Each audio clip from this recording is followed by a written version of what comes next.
अपनी खुद गर्जी का अंजाम देखेगी, ठुकरा के मेरा प्यार मेरा इंतकाम देखेगी, ठुकरा के मेरा प्यार मेरा इंतकाम देखेगी।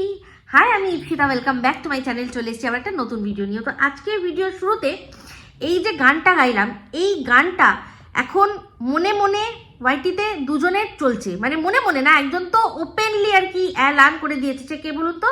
সে হচ্ছে আর কেউ না, সে হচ্ছে আমি ঝিমি সাহা বয়ফ্রেন্ড বলছি, মনু সোনা চ্যানেল থেকে। তো দেখলেন তার কিন্তু ইন্ট্রোডাকশন থেকে ঝিমি সাহা বয়ফ্রেন্ডটা করে কেটে বাদ চলে গেল যখনই আমি বললাম। তো সোনু আমার ভিডিও খুব ভালো করে দেখে, খুব ভালো কথা, আমাকে অন্ধভক্ত নাম দিয়েছে। অন্ধ না, দেখতে সব পাচ্ছি আমি, আরো ভালো করে দেখতে পাচ্ছি। যখন মানে ভিড়ের মধ্যে কি হয় বলো তো, ভিড়ের মধ্যে তুমি দেখবে এরম করে এরম করে এরম করে দেখতে পাচ্ছ পিছন দিকে। হ্যাঁ, আমি তো একটু পিছিয়ে থাকি, আমি একটু পিছিয়ে পড়া আর কি মানুষ, বুঝলে তো। তো সেক্ষেত্রে কি হবে, তো ভিড়ের মধ্যে সামনে যে আছে তারাই সব দেখছে, আমি এরকম কি মারছিলাম শুধু এরকম কি। তো সেই জন্য এখন ভিড়ের থেকে আমি সাইডে সরে গেছি, দিয়ে একদম পরিষ্কার স্টেজ পরিষ্কার দেখতে পাচ্ছি যে কোন স্টেজে কি নাটক মঞ্চস্থ করা হচ্ছে, খুব ভালো করে বুঝতে পারছি, বুঝলে তো। যাই হোক, তুমি ওই জায়গাটা কেটে দিলে। ঝিমি সাহা বয়ফ্রেন্ড বলছি, এক্সট্রা লাগিয়ে দিতে পারতে। হ্যালো, আমি মনু সোনা চ্যানেল থেকে ঝিমি সাহা এক্স বয়ফ্রেন্ড বলছি। তো যাই হোক, এদিকে বলছো যে এখন আর বয়ফ্রেন্ডটা কেটে দিলে, কিন্তু তাকে আবার ডাকছো আও কভি হাভেলি পে। আও কভি হাভেলি পে এ এ এ আ গিয়া। তো বুঝতেই পারছি এখন সে তোমার কাছাকাছি আছে, বাতাসে তার শরীরের গন্ধ পাচ্ছ। 8 বছরের সম্পর্ক, মানে এই সম্পর্কটা সে সম্পর্ক নয়, জাস্ট আর কি স্বীকৃতি ছাড়া সব রকমের সম্পর্ক। তুমি নিজে বললে যে ও কি বলবে, ও কি খেতো, ও কি বলবে, আমি তার চেয়ে বেশি জানি। ওর বাবা মা না জানে তার চেয়ে বেশি আমি জানি। তো ও কি খেতো সেটা তুমি জানো, সমস্ত কিছু জানো, কিন্তু এত বড় একটা কাণ্ড ঘটিয়ে দিল, তুমি বুঝতেই পারলে না। এই যে তুমি যে কথাটা তুমি বলছো আর কি, যে ও একজনের সাথে এমন সম্পর্কে নাকি জড়িয়ে গেছে, সেটা তুমি জানতে পারলে না। ই বাবা, তাহলে কি তুমি শুধু দাড়ি উগাতেই ব্যস্ত ছিলে? মানে যেই দাড়ি নিয়ে আর কি ও তোমায় বলেছে, তুমি নিজে বলেছো, দেখো আমি তো আর ভেতরকার খবর বলছি না, তুমিই বলেছো যে যখন তুমি নাকি ওকে রেড হ্যান্ডেড ধরেছো, এর আগেও তুমি রেড হ্যান্ডেড ধরেছো, তোমার সাথেও কেউ রেড হ্যান্ডেড ওকে ধরেছে, এরকম একটা বিষয় তো হয়েছে না, মানে একটা তো নয়, এর আগেও অনেক কাণ্ড ঘটিয়েছে। তুমি বলেছো এই যে ঠুকরা কে মেরা প্যার মেরা ইন্তেকাম দেখেগি। তো এই যে ওয়াইটিতে যে কন্ট্রোভার্সির একটা ছোট্ট পার্ট হয়ে তোমরা এসছো, সেখানে যে হাজব্যান্ড ওয়াইফ, সেই হাজব্যান্ডটাকে দিনের পর দিন বলা হতো যে বউ একটা ভুল করেছে বলে তাকে উলঙ্গ করছে। তো ভাই, উলঙ্গ কাকে করা বলে? কই ইনসে শিখে ওই এই মিমটা এখানে ইনসে, মানে মনুকে দেখে কই ইনসে শিখে কি নাঙ্গা করা কাকে বলে? ঠুকরাকে মেরা প্যার মেরা ইন্তেকাম দেখেগি। তোর সমস্ত কিছু পাস্ট প্রেজেন্ট আমি অন্যের হাতে তুলে দেবো, তোকে এমন অবস্থা করব, হয় তুই শেষ হবি, নয় তুই কি করবি, আমার কাছে আসতেই বাধ্য হবি। তো আমার কাছে আসবি তুই, আমার কাছে, আমি যাব না, আমার কাছে তুই আসবি, মানে পায়ে ধরে আসবি। তো যাই হোক, সেক্ষেত্রে তুই এই ধরনের জিনিসগুলো প্রোভাইড করছিস। তো যাই হোক, তোকে অনেক মানুষ দেখছি সাপোর্ট করছে ভাই, মানে প্রত্যেকটা অনেক ক্রিয়েটার রয়েছে যারা কিনা ঘষে মেজে কিছুই করে নিতে পারছে না। তুই শুধু ঝিমি সাহা বয়ফ্রেন্ড বলছি বলেই তোর এই অবস্থা। হ্যাঁ, এত মানে আমার তো মনে হয় এখন ঝিমি সাহার থেকে তোকে বেশি লোকে মানুষ দেখে, তাই না? তো সেক্ষেত্রে বুঝতেই পারছি তোর বন্ধু বান্ধব সার্কেল একটু বেশ ভালো, পাশের দেশে ফেসেও বন্ধুত্ব করে ফেলেছিস, সেই জন্য বারবার তোর মুখটুক দেখানো হয়, সেই জন্য তোর ফেস ভ্যালুটা দারুণভাবে তৈরি হয়ে গেছে পাশের দেশ থেকে। তো যাই হোক, যেটা বলছি যে তখন এই যে তুই কি দাড়ি বাড়াতে ব্যস্ত ছিলিস, তুই বুঝতে পারিস নি যে এত বড় কেস চলছে ভেতরে। তুই ওর খাবার সব জানিস, ও কি পড়বে সমস্ত, তুই 8 বছর তো তুই ওর ভরণ পোষণের দায়িত্ব নিচ্ছিস, সেটা আবার সবাইকে শোনাস কেন?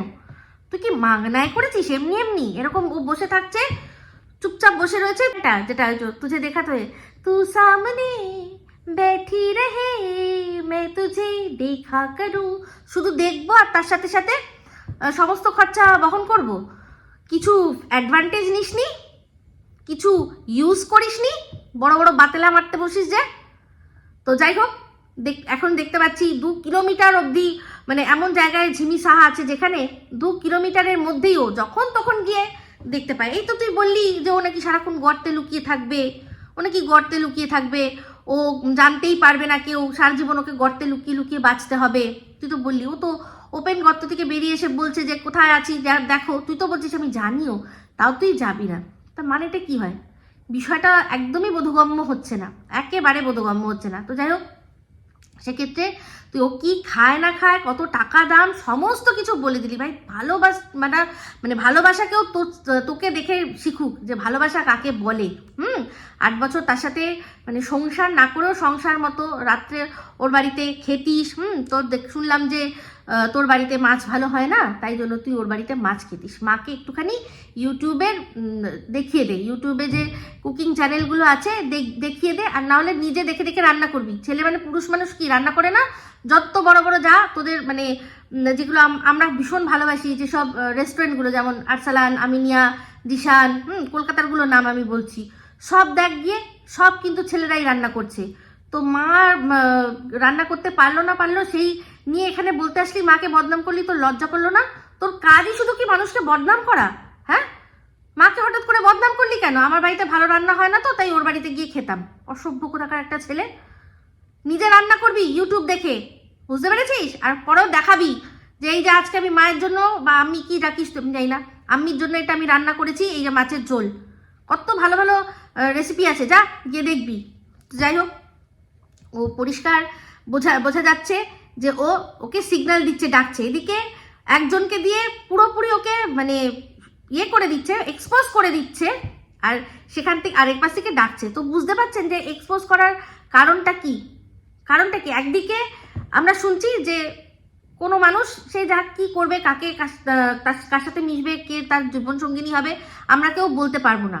আমরা সেটা বলার মতো কেউ নেই, কারণ আমরা নিজেরা নিজেদের ছেলে মেয়েকেই আজকে বলতে পারবো না আজকে ডেটে দাঁড়িয়ে যে তুমি এর সাথে মিশবে না বা তার সাথে মিশবে না। সেক্ষেত্রে পাশের দেশ থেকে কি বলা হচ্ছে যে না, বলছি, শাসন করছি, কারণ যার সাথে মিশছে সে ভালো নয়। আরে মহা মুশকিল। তো এই যে বলছি না যে এই যে নাটকটা এমন মঞ্চস্থ হচ্ছে যে বলার কিছু নেই। তো যাই হোক, ঝিমি সাহারও দেখলাম, ভিডিও দেখলাম, ভীষণ ভাল লাগলো আমার ওই মন্দিরটা, আর ওই গঙ্গা ঘাটটা, আরতিটা, ওটা যদি মানে তো কোথায় বললো, হাওড়াতে, হ্যাঁ অনেক দূর, না হলে আমার সত্যি কথা বলতে মনে হচ্ছিল যেন চলে যাই। তো যাই হোক, আপনারা অনেকেই হয়তো ভাববেন যে তোমার এত ঝিমি সাহার ওপর এত দরদ কিসের? দরদ কিচ্ছু নয়, কোনো দরদ নয়। ও কোনো মহান কাজ করেনি যে ওকে আমি দরদ দেবো। কিন্তু ওকে যদি আমি যা তা বলি, তাহলে আমি আমার প্রিন্সিপাল যে কথাটা, আমি যে স্টেটমেন্টটা দিয়ে এসছি বরাবর, সেটাকেই আমি তাহলে মিথ্যে বলে প্রমাণ করে দেবো। কীরকম? কারণ আমি কিন্তু প্রথমেই যখন এই কেসটা হয়েছিল, টিনের কেসটা, আমি কিন্তু বলেছিলাম যে টিনের ওপর রাগ হওয়ার কারণটা কি? ও সন্দীপকে ছেড়ে চলে গেছে তা নয়, বক্তব্য এটাই ছিল যে তোমার বরের সাথে নাই পোষাতে পারতো। সেক্ষেত্রে তোমাদের যেহেতু অ্যারেঞ্জ ম্যারেজ, মাকে ডাকতে, যেমন কিনা এই সালিশি সভাটার সময় তো ডাকতে হয়েছিল, ডাকতে তো হয়েছিল, তাহলে সেই তো বাবা মাকে ফেস তোমায় করতেই হবে যদি বরের কাছে না থাকতে চাও। তাহলে সেক্ষেত্রে বাবা মাকে ডেকে যে আমি থাকতে পারছি না, ফোনে ওভার দ্য ফোনে যে আমি থাকতে পারছি না, আমার ভালো লাগছে না, আমি এর সাথে থাকবো না, সংসার করবো না, তোমরা আমাকে নিয়ে যাবে, না হলে আমি একজন অ্যাডাল্ট পার্সন, আমি কিন্তু বেরিয়ে যাব, আমি ডিভোর্স দেবো, ঠিক আছে, আমি থাকতে পারছি না, যে কোনো কারণে আমি থাকতে পারছি না। এইটা যদি করতো, আমি বলছি তো আমি ওকে সাপোর্ট করতাম, কারণ এটা পরিষ্কার কথা, ভদ্র সমাজে এটাই চলে। কিন্তু ও যেটা করেছে সেটা হচ্ছে পরকীয়া, মানে একজনের সাথে সম্পর্কে থেকে ও আবার একটা অন্য সম্পর্কে জড়িয়েছে। তো সেক্ষেত্রে এই জিনিসটাকে সাপোর্ট করিনি। তো এই ঝিমি সাহার ক্ষেত্রে আমরা কি দেখেছি? ঝিমি সাহার ক্ষেত্রে ওর একটাই বিয়ে হয়েছিল, সেখান থেকে ওর ডিভোর্স হয়ে গেছে। সেক্ষেত্রে ওদের মধ্যে খাতায় কলমে কি হয়েছে, বা আজকাল শুনছি তো 10 টাকার স্ট্যাম্প পেপারেই নাকি ডিভোর্স হয়ে যাচ্ছে। তো সেটা যেহেতু মিউচুয়াল হয়, কেউ কারোর এগেনস্টে আর পরবর্তীকালে কোনো আঙুল তোলে না, তো সেটাকে আমরা ডিভোর্স হিসেবেই মানবো। কারণ এর সাথে এর বরের আজ থেকে মানে যখন থেকে এই সোনুর সম্পর্ক, তারও আগের থেকে ছাড়াছাড়ি, মানে মোটামুটি আমরা জানি যে 1 বছর 2 বছর যদি স্বামী স্ত্রী একসাথে না থাকে, তাহলেই কোর্টে আবেদন করলে এমনি ডিভোর্স পেয়ে যাওয়া যায়, কোনো ওরকম ব্যাপার হয় না যে না আপনারা আবার থাকুন, একটু অ্যাডজাস্ট করার চেষ্টা করুন, এই জিনিসগুলো কিন্তু হয় না। তো ওদেরকে ধরেই নিতে পারে ডিভোর্সই। ওর হাজব্যান্ড নিজের লাইফে মুভ অন করেছে, তার বউ কি করছে তার কোনো যায় আসে না, তার মানে সে খাতায় কলমে থেকেও বড় কথা, জানি না ওটা হয়েছে কিনা খাতার কলমে, কিন্তু মনে মনে একদম ডিভোর্স, যে তুমি ভাই আমার লাইফ থেকে চলে গেছো, তুমি যা খুশি করো। তো সেক্ষেত্রে ওকে বরের সাথে ছাড়াছাড়ি হয়ে গেছে, ওর মনে হচ্ছে যে ওর বাচ্চা ওর বরের কাছে থাকলেই ভালো, ও বরের কাছে রেখে দিয়েছে। আমি এটাই বলছি যে তাহলে তারপর একজনের সাথে সম্পর্ক করেছে, তারপর আবার তাকে পছন্দ হয়নি, আরেকজনের সাথে সম্পর্ক করেছে, আপনারা মিলিয়ে দেখুন। আমি মিথ্যা কথা বলি না, এই ডায়লগগুলো আমি টিনকে দিইনি যে তোমার যদি না পোষাতেও তাহলে সন্দীপকে ছাড়তে, ডিভোর্স দিতে, আবার একজনের সাথে থাকতে, না পোষাতো বিয়ে করতে, তার সাথে না পোষাতো তার সাথে ডিভোর্স দিতে, আবার একজনের সাথে থাকতে, বলিনি এগুলো টিনকে আমি। তাই যেই কথা আমি টিনের জন্য যেই যুক্তি প্রযোজ্য করব, আমি কি ওটা কন্টেন্টের জন্য করেছি? সত্যিকারে যেটা ফিল করেছি সেটাই তো বলেছি, কন্টেন্টের মধ্যে যেটা আমি বিলিভ করি আমি তো সেটাই বলবো। তাহলে সেক্ষেত্রে বলুন যে এই মেয়েটাকে আমি কিভাবে কি মানে আর কি দোষ দেব? ওর লাইফে কি করেছে সেটাতে এইভাবে দোষ দেওয়া যাবে না। হ্যাঁ, তার ক্যারেক্টার অ্যানালিসিস করতে পারবো যে মোটেই সুবিধার ক্যারেক্টার নয়, কারণ একটা মানুষ যার একজনের সাথে মানে পোষাচ্ছে না, তার মানে এর মধ্যে অ্যাডজাস্টমেন্ট পাওয়ার নেই, এটাই তো বুঝতে হবে। তো সেটা এবার একজনের মধ্যে অ্যাডজাস্টমেন্ট পাওয়ার নেই, সেটা তার দোষ গুণ হতে পারে, তার মানে দোষ গুণ হিসাবে হতে পারে, কিন্তু অপরাধ হিসাবে তাকে আমি কোনো রকম ভাবে মানে এমনভাবে ব্যাশ করতে পারবো না যে সেটা অপরাধ করেছে। তো টিনের ক্ষেত্রে কেন বলেছি, কারণ ও একটা ছেলেকে এরকমভাবে ঝুলিয়ে রেখেছে, যে কিনা ঝুলে রয়েছে, তার সত্ত্বেও কি করছে, নিজের তার ফুর্তির অভাব নেই, সেও তার বাচ্চাকে জানে যেখানে সেফ অ্যান্ড সিকিউর সেখানেই রেখে দিয়ে নিজের মতো নিজে লাভ করছে, কিন্তু একে আটকে রেখেছে। তো এই যে মানে একজনকে কিভাবে ছোট করা যায়, সে তো এই সোনুর কাছ থেকে কেউ শিখুক যে কিভাবে করতে হয়। হ্যাঁ, তাকে এমনভাবে চারদিক দিয়ে রাস্তা বন্ধ করে দেবো যেন সে ওর কাছেই চলে আসে। তো এটা যদিও এদের মধ্যে অবশ্যই ভেতরকার খবর এসে গেছে, যেটা শুনে নিয়েছি, যে অবশ্যই এই যে কিছুটা পথভ্রষ্ট হয়েছিল।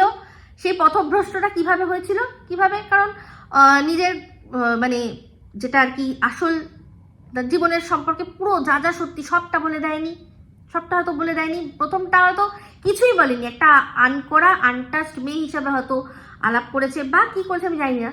তো সেক্ষেত্রে বা যে আর কি ওর সাথে কথা বলেছে, মানে বুঝতেই পারছেন কার কথা বলছি, তো সে তো জানতোই না। এই যে আমি বলেছিলাম একটা কথা, যে কোনো মেয়ে ভালো না বাজে তার কি গায়ে লেখা থাকে? গায়ে তো লেখা থাকে না, তাই না? আজকে ধরুন অনেকেই আছে, অনেক এমন কাজ আছে তারা করে, আপনার পাশ থেকে যাবে, চলে যাবে, ঘুরে যাবে, বুঝতেও পারা যাবে না। দেখেন না খবর দেখেন না, অনেক মডেল, অনেক তারপরে সিনেমার আর্টিস্ট কোনো এমন কোনো চক্রের সাথে গিয়ে ধরা পড়ে গেছে।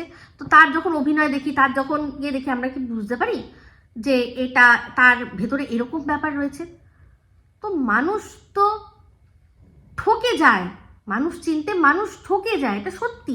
এবার প্রত্যেকটা মানুষ বলবেন যে হ্যাঁ আমি ঠকেছি, কিন্তু প্রত্যেকটা মানুষ এটা নিজে অ্যাডমিট করবে না যে আমিও কাউকে ঠকিয়েছি। বুঝতে পেরেছেন? এটাই হচ্ছে ব্যাপার। আমরা তো মানুষ, আমাদের বেসিক যে বানাওয়াট সব কিন্তু একই রকম বানাওয়াট রয়েছে। তো যাই হোক, যেটা দেখলাম যে ও পুজো দিতে গেছে, তো সেখানে বারবার বলছিল প্রথমবার এখানে আমি একা এসেছি, তার মানে এর আগে যখন ও আসতো 2 বছর ধরে আসতো, তখন কিন্তু ওর সাথে সোনু থাকতো, তো ও তাকে মিস করছে। তো এই যে বলেছিলাম আমি যে আমরা টিনকে এত কথা বলি কেন, কারণ টিন একটা স্বীকারোক্তি দিয়েছে যে ওর কি রয়েছে। তো সেক্ষেত্রে আমরা এখন যাকে নিয়ে কথা বলছি, মানে বাচ্চার বাবা, সে তো সেরকম কোনো স্বীকারোক্তি দেয়নি, তার তো হয়তো সেই পর্যায়ে এসে পৌঁছে যায়নি, তাই না? তো যাই হোক, এবার চলে আসি আমাদের জিমি সাহা, বললাম না ও হচ্ছে কাট পিস, ও সত্যিকারের কাট পিস। ওনার জ্বালাময়ী বলছিল না যে চিমটি লাগার মতো কথা একদম বলে দিতে পারে, সত্যি কথা বলতে, কিন্তু আমার গায়ে চিমটিটা লাগে না, কারণ আমি বুঝতে পেরে যাই যে ও চিমটি দেওয়ার জন্যই ইচ্ছা করে করে এমন এমন কথা বলছে যাতে মানুষের চিমটি কাটে। এই যে দেখুন সিক্রেট রুম, এই সিক্রেট রুমের রচয়িতা কিন্তু এ নয়, এই ঝিমি সাহা নয়, কিন্তু এর রচয়িতা কে, সেটা হচ্ছে গিয়ে খুদ বাচ্চার বাবার বাড়িতে বসে মিসেস মজুমদার এই সিক্রেট রুমের একটা থিওরি তৈরি করেছিল, যেটা কিনা এ কপ করে গিলে নিয়েছে। কখন গিলে নিয়েছে? যখন তার মানে আসল রূপটা বেরিয়ে এসছে, যখন জানতে পেরে গেছে সবাই, তখন সে কি করবে, এটা বোঝানোর জন্য যে হ্যাঁ আমার সাথে এখনো সব রয়েছে, আমি তো সিক্রেট রুমের মধ্যেই রয়েছি। তো এই সিক্রেট রুম নিয়ে আমি একটা আজকে শেষ কথা বলতে চাই, যেটা নিয়ে আমাকে বলা হয়েছে যে দেখো তাহলে তো বলতে হবে যে বাচ্চার বাবাও মানুষকে ঠকাচ্ছে। আমি জানি না কে কাকে ঠকাচ্ছে, আমি একটাই কথা বলবো যে এই সিক্রেট রুম নিয়ে একজন বলেছে আছে, একজন বলছে নেই। মানে এদেশের দিদি বলছে আছে, ও দেশের ভাই বলছে এদেশের দিদি বলছে নেই, ও দেশের ভাই বলছে আছে। ঠিক আছে, এবার সে কোথায় কাকে দিদি এখানে বসে কাকে কি ইশারা করছে, ইশারাটা দিয়ে কোনো কথা হবে না, ওই ইশারা দিয়ে কোনো কিছু বোঝা যাবে না। একটা স্টেটমেন্ট না হলে আমি ইশারা করব, সেটা দিয়ে আমি কোনো রকমভাবে কিছু করতে পারবো না। তো সেক্ষেত্রে এরা যখন নিজেরাই সিক্রেট রুমের দায়িত্ব নিয়েছে, আমার মাঝখানে পড়ার তো কোনো ব্যাপার নেই, কারণ পরবর্তীকালে যদি দেখা যায় যে সত্যি সিক্রেট রুম রয়েছে, তাহলে দিদির মুখ পুড়বে যে কিনা ওদের বাড়িতে বসে বসে দেখেছে যে না কোনো সিক্রেট রুম নেই, আমি নিজের দায়িত্ব নিয়ে বলছি। আর যদি পরবর্তীকালে দেখা যায় না এরকম কোনো সিক্রেট রুম আদৌ নেই, তাহলে ভাইয়ের মুখ পুড়বে, আমার কি হবে? আমার কিচ্ছু না। তাই জন্যই বলছি আমি এখানে যতক্ষণ না আমি নিজের চোখে দেখবো, মানে সেটা পাবলিক হতে হবে, অবশ্যই সেটা পাবলিক হতে হবে। কারোর সাথে ওই যে অনেকেই এখন বলছে আমি যোগাযোগ করি, এই করি সেই করি, এটা আমি বুঝতে পারছি, এগুলো তাদের বলতে হচ্ছে, আমি এই ইশারাটা আমি বুঝতে পেরে গেছি, এগুলো বলতে হবে, কিছু করার নেই। কিন্তু ওই যে মানুষের সাথে যোগাযোগ করলেও আমার ভিডিওর মধ্যে এমন কি আছে যেটা কিনা ভিডিওর বহির্ভূত। তো তার মধ্যে একটা জিনিস, দুটো জিনিস নিয়ে কথা উঠেছে, যেটা কিনা এখন মানে খুদ যারা কিনা যখন আমি ভিডিও করেছিলাম তখন তারা আমাকে সাপোর্ট করেছে, তারা এখন বলছে, মানে ধরুন মিসেস মজুমদার বলছে যে ওই যে অরেঞ্জ ট্রলিটা নিয়ে বলেছিল কিন্তু বলা উচিত হয়নি, বা ওই যে রেল স্টেশনে যে রেলের মধ্যে যে ভিডিওটা কিন্তু দেওয়া উচিত হয়নি। তো সেটার আমার কাছে পরিষ্কার এক্সপ্লেনেশন আছে। তো যদি আমি বক্তব্য এটাই যে তখনই যখন অন্যায়টা হচ্ছে তখনই আটকাও, যে এটা অন্যায়, এটা কিন্তু করো না, করো না। যেমন কিনা এখন মানে আমি শুধু ভাবছি, হাসি পাচ্ছে যে এটা অ্যাকচুয়ালি কে কাকে নাঙ্গা করছে, সে মানে কাকে নাঙ্গা করছে, যে বলছে হ্যাঁ কি যেন বলে কারুর কাজের জায়গায় পৌঁছে যাওয়া উচিত হয়নি, এগুলো বলছে। আবার উল্টা দিকে বলছে যে এ খুব শিগগিরই অপর যে প্রান্তে যারা রয়েছে, যারা বাচ্চার মায়ের জন্য ভিডিও করে, তাদের সাথে মিলে যাবে। কিন্তু দেখছি যে বলছে সেই ওদের কথাগুলোকে বলছে যে হ্যাঁ ওরা ঠিক বলেছিল, তাহলে তখনই বলা উচিত ছিল, যেটা করা উচিত হয়নি। তো যাই হোক, এই গিয়ে পৌঁছানো নিয়ে অনেক ব্যাপার হোক যখন হবে, যেখানে জায়গা মতো উত্তর দেওয়ার দিয়েছি, একসময় গিয়ে দিয়ে এসছি। সে যতই আমার কষ্ট হোক, যতই আমার হয়রানি হোক, যতই আমার বাচ্চার কষ্ট হোক, আমি তো গিয়ে উত্তর দিয়ে এসছি। তো আবারও যখন দরকার পড়বে আবারও আমি গিয়ে উত্তর দিয়ে দেবো সেখানে, যে কি বিষয়, কেন, বৃত্তান্ত সমস্ত কিছু এখন থেকে যদি বলে দিই তাহলে খুব মুশকিল আছে, খুবই মুশকিল আছে। ঠিক আছে, তো যাই হোক, যে একদম মারাত্মক ভিডিও হচ্ছে ঝিমি সাহা, একদম পুরো এমন উল্টে পাল্টে করছে, যোগাসন করছে। ওর তো যোগাসনের এবার সত্যি কথা বলতে সার্টিফিকেটটা আমারও দেখতে ইচ্ছা করছে, কারণ বলছে প্রফেশনাল, ও 5 বছর বয়স থেকে নাকি করছে, ও যোগা করছে। তাহলে 5 বছর বয়স থেকে যে করছে তার কিন্তু শীর্ষাসন করা উচিত, তারপর যেটা ব্যাক বেন্ডিং বলেছে সেটা করা উচিত। 5 বছর বয়স থেকে যে যোগা করবে তার হাড়ের যে ফ্লেক্সিবিলিটি না, ভাবতে পারবেন না। তো তার শীর্ষাসন তো করা উচিত, তার ওই যে ব্যাক বেন্ডিং করা উচিত, আরও এরকম অনেক কিছু আছে যেগুলো আমি সব হয়তো নাম মনে নেই, করানো উচিত। আর তার সাথে সাথে সার্টিফিকেটটা, যেহেতু সে বলছে যে আমি একজন প্রফেশনাল যোগার টিচার, তো যে নিজেকে প্রফেশনাল বলবে তাকে কিন্তু যদি কেউ বলে যে তাহলে তোমার সার্টিফিকেটটা দেখাও, আমি কিন্তু বলবো সেটা অন্যায় নয়, কারণ সে পাবলিক ভাবে বলছে এটা। তো কারণ তার দেখানো স্টেপগুলো দিয়ে যদি কোনো মানুষের কোনো ক্ষতি হয়, তাহলে তো তখন সে কি বলবে? তখন সে কোথায় মুখ লুকাবে? তো তার যদি এই আমরা দেখতে পাই যে তার যে ইয়ে রয়েছে, কি সার্টিফিকেটটা রয়েছে, তাহলে তো তাকে বিশ্বাস করে হ্যাঁ ঠিক আছে চলে সার্টিফিকেট রয়েছে, এই সত্যি কোর্সটা করেছে, সত্যি পড়াশোনা করেছে যোগা নিয়ে, এরগুলো আমরা করতে পারি, তাই না? তো যাই হোক, যোগাটা তো হচ্ছে গৌণ। মুখ্য বিষয়টা কি? মুখ্য বিষয়টা হচ্ছে এই যে আমি যে বিষয়টার মধ্যে রয়েছি, যে হ্যাঁ কি না বাচ্চার বাবার সাথে সম্পর্কের কথাটা। তো যাই হোক, সেও মানে জাস্ট ওইটুকুই বলেছে যে আমি কথা বলেছি, শুধু কথা বলেছি, আর তার সাথে কি এডিটিং শিখেছি। তো এডিটিং দূর থেকেও শেখা যায়। তো যেটাই হোক, এইটুকু তো সত্যি কথা যে এই যে সিক্রেট রুম, এই যে এখন তাহলে যে রুমটা, তাহলে সেই রুমটা এখন কোথায়? এই যে এতদিন ধরে বলা হচ্ছিল যে যেখানে ও থাকতো সেটা ওই বাড়ির ওই এরিয়ার সিক্রেট রুম, তাহলে এখন যেখানে থাকছে সেটা কোথায়?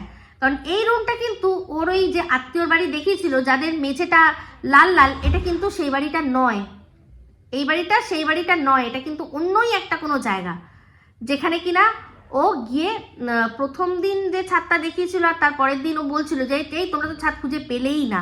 তো প্রথম দিন যখন ও বসে যেখানে হালকা একটু নিচু হয়েছিল, সেখানে কিন্তু ওটা ওর ফ্ল্যাট ছিল, আর তারপর এখন যে গুলো দেখাচ্ছে সেটা ফ্ল্যাট না বাড়ি আমার খুব সন্দেহ রয়েছে। তবে হ্যাঁ, এটুকু সত্যি কথা যে এটা কিন্তু এই হাওড়া এরিয়ারই মধ্যে কোথাও হবে, কারণ যখন ছাদ থেকে এক ঝলক দেখছিলাম ও একটা কোনো শর্ট ভিডিও করছিল, সেখানে এটা কিন্তু মানে রীতিমতো ভালোই ঘন বসতিপূর্ণ, কারণ দূর থেকে দেখছিলাম বড় বড় মানে বেশ বড় বড় বিল্ডিং রয়েছে। তো একটু ভালো করে দেখাও, একটা জাস্ট দাও, শুধু দেয়ালটা দেখলে কি করে বুঝবো? একটুখানি এরকম প্যান করাও, দেখো তোমার বাড়ির ঠিকানা বের করে নিতে পারে কিনা মানুষ, ঠিক বের করে নেবে, ঠিক আছে? তো এই বলেই ভিডিওটা এখানে এন্ড করছি। যদি ভালো লাগে তাহলে অবশ্যই লাইক শেয়ার কমেন্ট করতে ভুলবেন না। যারা চ্যানেলটা সাবস্ক্রাইব করেননি তারা সাবস্ক্রাইব করে নেবেন। সবাই ভালো থাকবেন, সুস্থ থাকবেন। আবার আসছি খুব শীঘ্রই নতুন ভিডিও নিয়ে। টাটা।